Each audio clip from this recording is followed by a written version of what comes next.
Hi friends, welcome to RBS family vlogs. Shri Rajarajeshwari అమ్మవారికి శాకంబరి అలంకరణ అయితే చేశారండి. చాలా అంటే చాలా బాగా చేశారు. ఇది వచ్చేసి ఎంట్రన్స్ అండి. అన్ని రకాల కూరగాయలతో చేశారు. లోపల కూడా చూసారా కూరగాయలతో అమ్మవారిని ఎలా అలంకరించారో. ఇది గుడి ఎంట్రన్స్లోనండి. చాలా అంటే చాలా బాగా చేశారు. నేనైతే ఫస్ట్ టైం చూడడం నాకు చాలా బాగా అనిపించింది. అన్ని రకాల ఫ్రూట్స్తో అయితే డెకరేషన్ చేశారండి. ఫ్రూట్స్ నెక్స్ట్ వచ్చేసి నవధాన్య పప్పు దినుసులతో అమ్మవారిని అయితే అలంకరించారు. అంతేకాకుండా అమ్మవారి గుడి లోపల కూడా చాలా బాగా అలంకరించారు గర్భగుడిలో. ఇది గర్భగుడికి బయట అండి.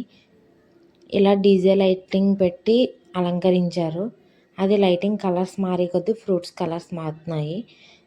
ఇది వచ్చేసి అమ్మవారి గర్భగుడి ముందండి. అక్కడ వరకే వీడియో తీశాను. So like and subscribe.